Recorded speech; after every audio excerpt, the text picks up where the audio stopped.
Good morning everyone and welcome to another episode of One Man and His Boat. And as you can tell, I am not down the harbour. We're still on the tools up in the shed. If you want to find out what I'm up to, stay tuned after the intro.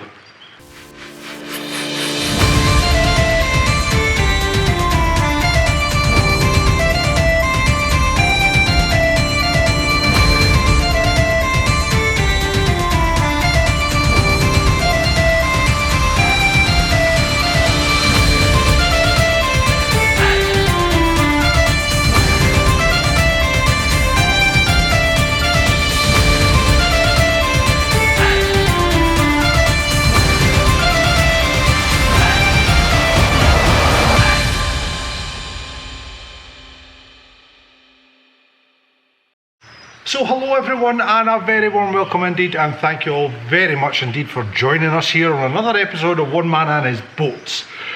So I've still got a lot on.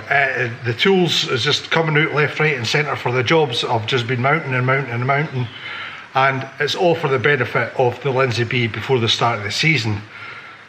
Now at the end of last week's video I told you I had some very exciting news for you all. I'm going to tell you all about that at the end of this vlog.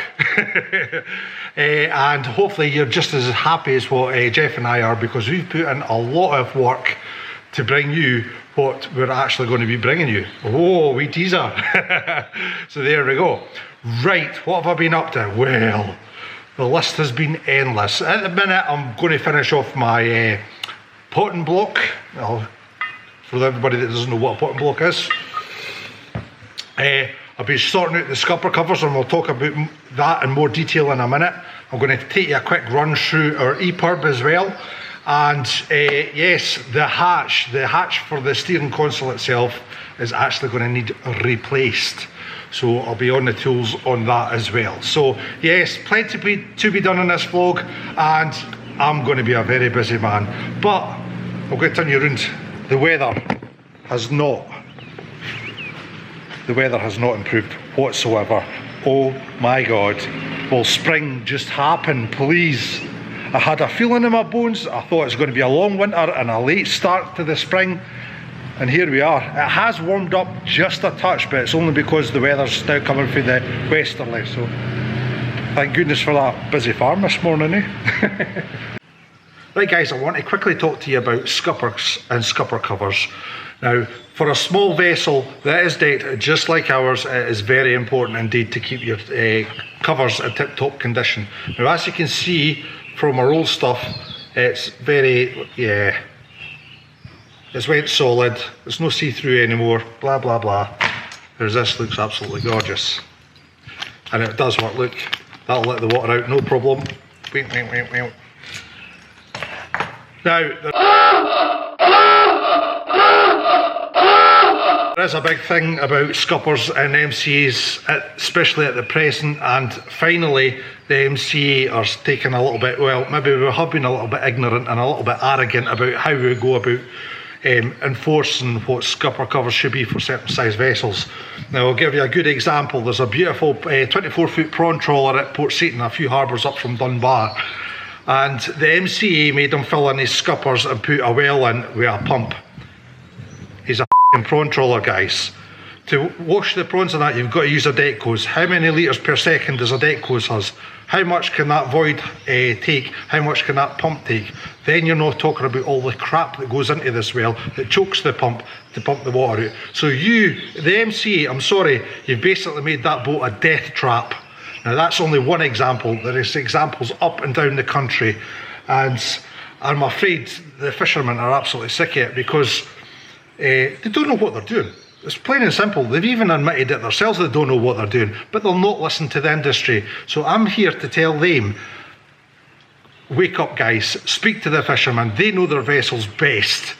Yes, you've got all the numbers and the calculations and all this, the rigmarole that goes with it, but not everything works out on paper, especially for smaller vessels. Smaller vessels are unique, and it doesn't matter what calculation, one size doesn't fit all.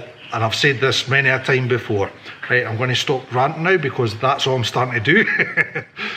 I'm going to get on with my next subject now, which is the cover for the console. Hello guys, I'm back with my normal equipment now. Jeff has just come up and we've now got our microphone and we've now got our GoPros. So thank you very much for coming up, Jeff. Very well done indeed. What I'm going to explain to you is what we're going to do with the lid now. As you can see, I've had to bung the centre up because that was just a holy mess. So I need to sand this back down, and we're going to give, I've already given it a sand down completely, but we're going to give it a coat of acetone just to get it all nice and clean, and we're going to put on another top coat. Now I've got all my gear ready, some wax, a wee bit of hardener, and it has been a little while since I've last done this, so wish me luck. It's not the greatest conditions either. I mean, it's cool and it's damp and that's not good, but if I wait in the weather I could be waiting forever. Right, so I'm going to be quiet now. I'm going to get the sander out, get this sanded up, cleaned down, and we'll get on with it.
Right guys, so what we've done now is we've got the lids off eventually, and we've gained the resin a good mix up and the white stuff a good mix up. And it's just a matter of putting white stuff in a bowl, then a wee bit of resin, then a wee bit of hardener, and 2% wax. So that's what we're going to be doing now. Wish me luck.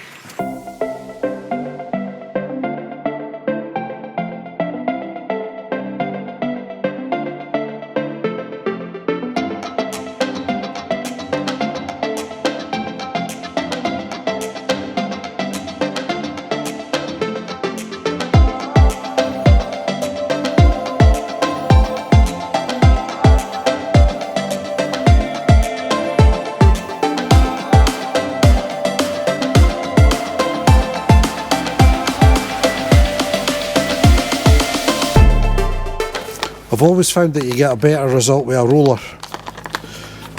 So we'll have a wee deep see.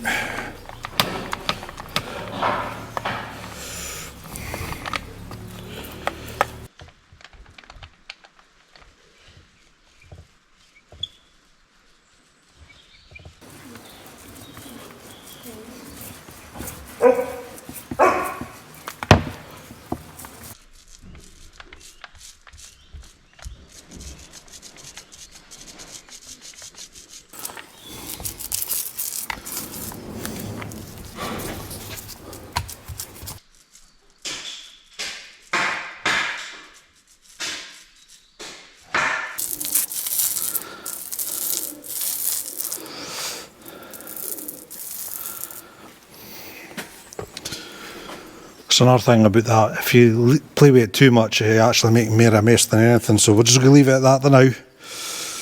That's that. And we'll see what we can do later on. So ladies and gentlemen, boys and girls, I've had a little boo-boo. You know how last night I said it's not the best conditions to actually do the flow coating on the console hatch? Well, I come down here this morning with absolutely full enthusiasm, great intentions, and it didn't go according to plan whatsoever. This stuff, set, lovely, look. Follow me. I came down 8:30. touched the thing. It was absolutely soaking wet. So it's out here, finally in the sunshine. That's the first bit of sunshine we've had in forever. I didn't think the sun existed until today. And yeah, I've had to put it outside. Oh, look at that, it's finally went off, so I can get on with that now. Hey! I'm just going to leave that out in the sunshine for another few hours yet, because it's meant to rain later on this afternoon. So that put me in a bad mood. I was very bad mood this morning, because obviously I wanted to get on, because obviously time's fleeting. So instead, I went and done something very unusual indeed. I became a farmer for the day. I know, a fisherman becoming a farmer, I'd never heard of. So my brother-in-law was needing help with the first lamb and sheep to come down into the shed, and that was an education for me. And we've already had our first lamb. Wow. Yeah, it's a beautiful time of year. Everything's starting to happen apart from the weather. The weather's the only thing holding everything back. But long may it continue like this. This is just absolutely lovely. And the ground needs it, because the ground's still soaking. The blooming wildlife needs it, because nothing's grown yet. You know what I mean? Anyway, I'll take you down the shed and I'll show you what we all got done this morning. Yeah, you can see some farmery stuff instead of fishing stuff, because after this morning I was done with it, I swear to God.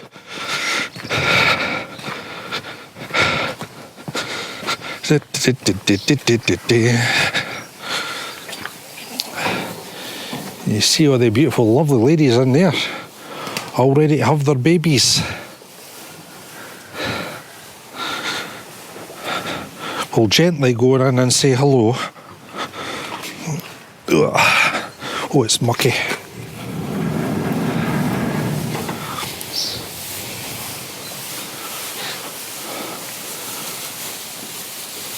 So we're bedding the pens this morning. We've got them bedded. Oh look, she's settled in quite happily already. We've still got this one to do and this one to do. But Lynsey and Stuart are going to be doing that later on. But yeah. Shall I take you to go and see her first lamb? Unfortunately, she's no got a mammy. Her mammy's alright, but she's just no...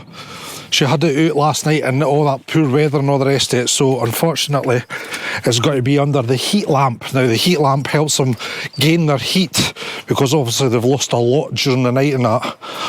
I don't know much about farming, I really don't. Oh, excuse me, old rickety farm, old rickety gates.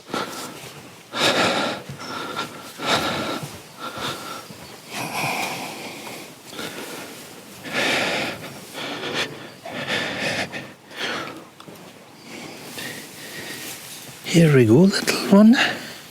Oh, it's still breathing, that's good. There you are. Hey. Now that we think we'll be getting a wee top up with nursery milk and stuff like that, but she's going to be put set up on. Now what does that mean? That actually means, as far as I know, there's a mother without a baby that's got milk, and it's going to be set upon that mother. So I think that's the way they say it. I don't know. Farming terminology. Right, I'm going to get back on with the work, and what we're doing next is we're putting the pot holder back together, the potting block. So that's going to be interesting. Right, let's go. So guys, here I have my Spencer Carter potting block, and over the last 18 months it has been used and abused, and it's stood up very well to the punishment, I can show you that, apart from the loading eye. The loading eye was getting very rusty indeed, so what I had to do was knock all the excess rust off, put some rust dissolver on it basically, and we're just doing the process of getting it tidied up and put back together. Now, I think though, the Spencer Carter, the Richard Carter, Spencer Carter itself, the stuff is absolutely spot on, absolutely fantastic. And this is the only flaw in the system. And it's only because I think that it's load tested, and that's an MCA requirement. You have to have the numbers and the writing on the outside of this to make it viable. So I reckon that's why Richard uses these. But it's the only part that really rusts. Everything else you can't fault, because it is all top quality materials. Right, my lovely lot, here we have our potholer and parts.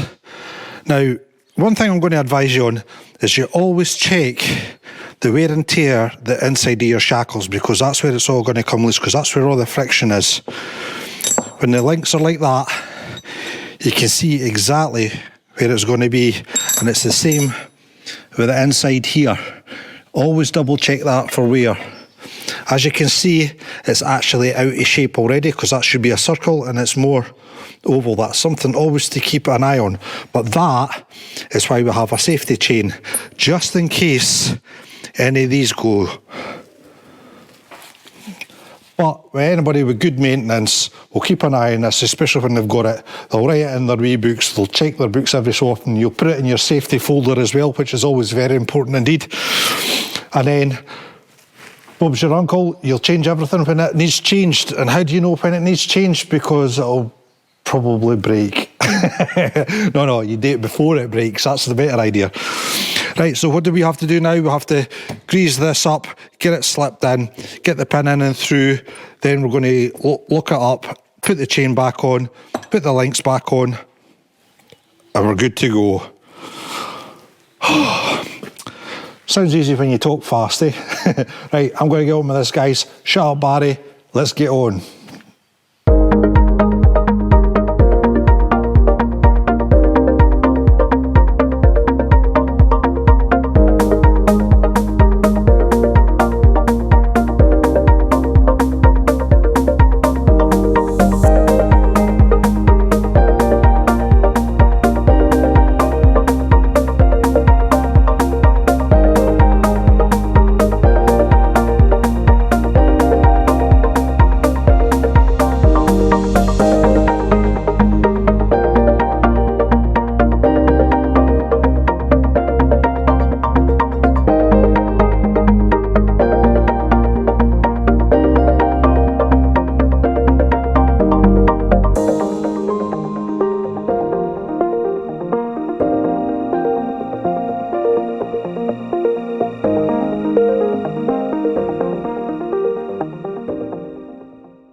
Right guys, here we have the Lynsey B's EPIRB. Now this is an ACR EPIRB, and it was bought many moons ago, and everything inside's due for replacement. Now this is a float away arrangement, and as you can see it's a little bit dirty inside. This is your EPIRB itself. This is a hydrostatic release unit, because it must be a float away EPIRB that you must buy these days for MCA requirements.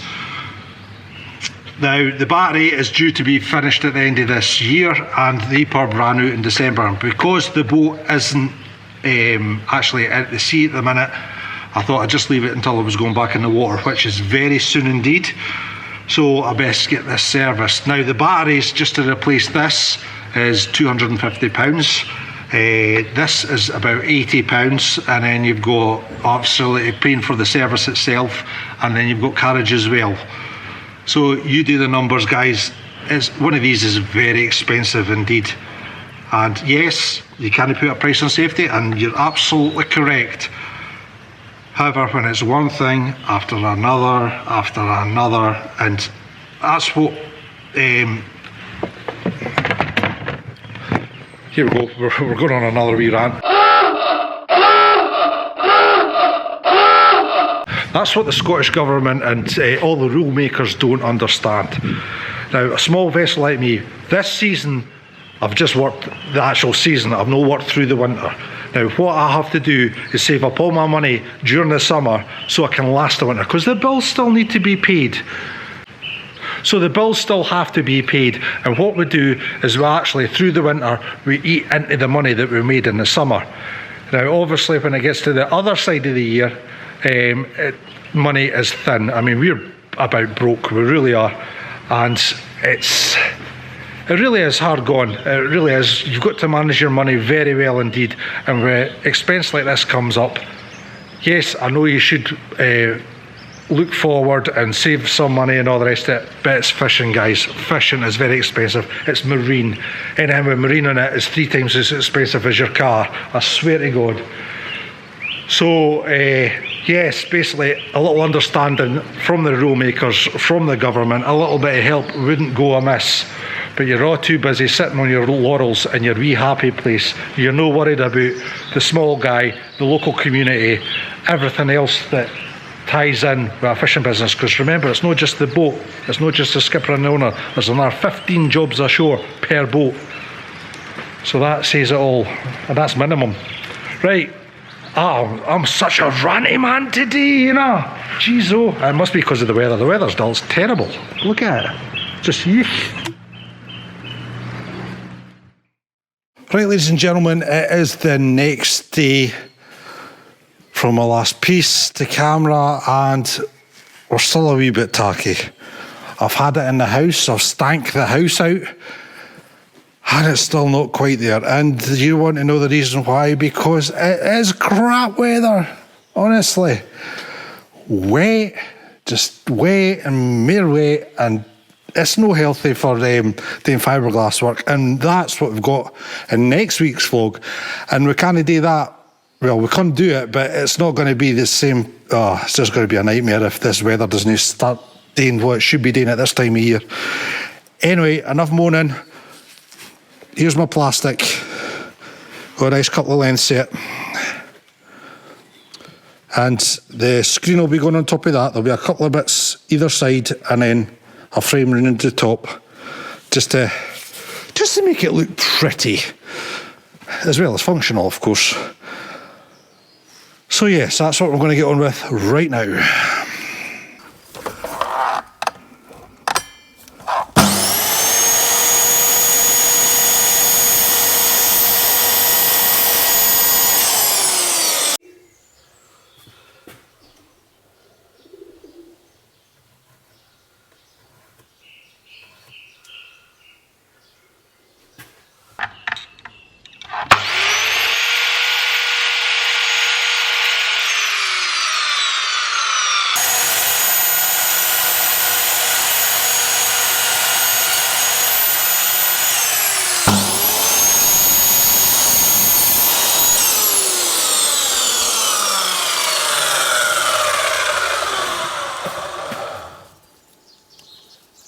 Right guys, obviously we've got the strips on. What I'm going to do is just put a layer on the back, and I'm just going to butt joint everything. Normally I'd do it all nice and neat, 45 degrees, all that scenario. But this is just a repair, it's not a thingy. Like I say, once I make some money, I'll make a new hatch and I'll make it tickety-boo. When I've got more time to do it. I know this seems to be a bit manic this morning. Bloody boats. Obviously, that's just a temporary screw in, and that as well. I'll get Sikaflexed in and screwed down properly, and everything will just be lovely. Right, must get on.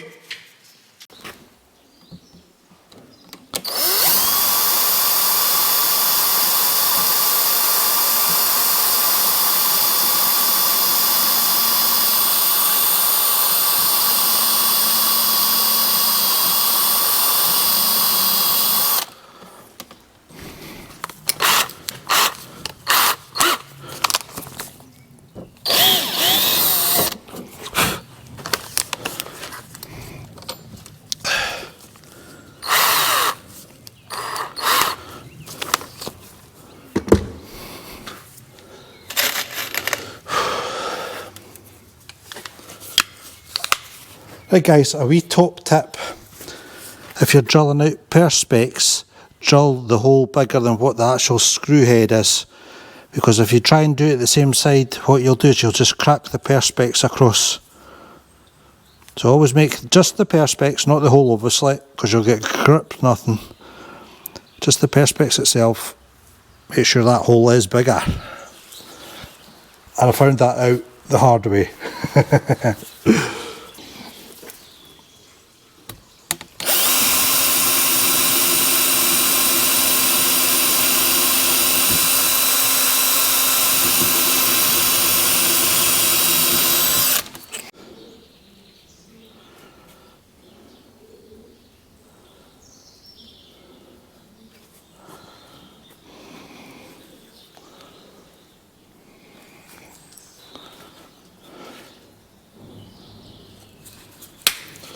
Not perfect by any means, but it's better than what it was. So that's always an improvement.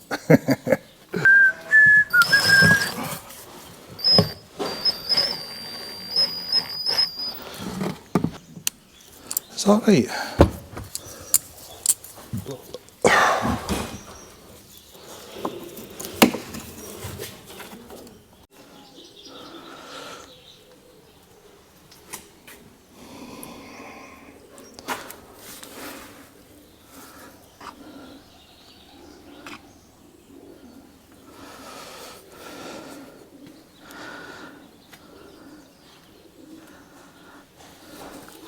Like I say, not perfect by any means, but it's a good solution. And like I say, I really need to hash on. I mean, this weather's putting us so behind, guys. So behind.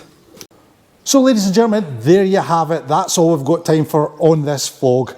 And I want to thank you all very much for joining us. But I do have some news for you, and it's very exciting news. Number one, we have a new website. Yes, I know you've known about the website before, but it was attached to Jeff's McLean photographic website. We have our very own independent website, and that is exactly where you can go and find out more information about One Man and His Boat. You can go to the shop. I'll put a link in the description below so you can have a proper look. We're very excited about this because it's taken us nearly 5 years to get to this stage, guys, and it's all because of you. You guys watching these vlogs, watching the adverts, which is very important for us, and giving us the likes. YouTube will do their uttermost once you press that like button, I tell you. Number two, right, number two, let me think what number two is. Oh yes, Barry has been working very hard on another way that you can entertain yourself on One Man and His Boat, and that is via TikTok. Yes, we now have a TikTok account, and Jeff and I have got very exciting news about that when we actually get the boat back in the water, and you'll need to stand by for that one. But I'm looking forward to it. I hope you guys will be too, once you figure out what it's all about.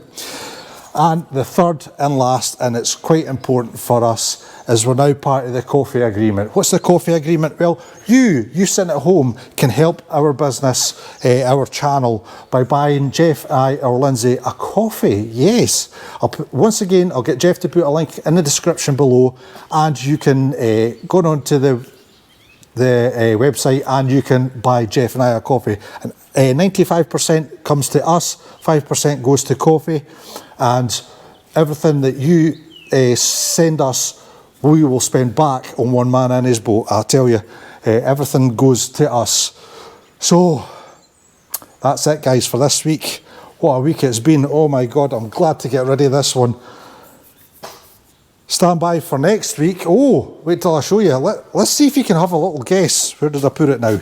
So guys, next week what we've got planned is hopefully fitting this and what goes on top of it.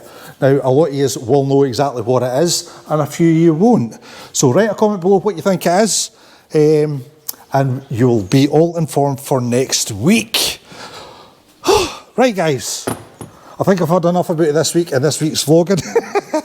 Thank you so much for joining me. Honestly, guys, without you, this channel does not happen. So just click that like button, write a comment below if you've got any questions, and subscribe to the channel. That's always very helpful indeed.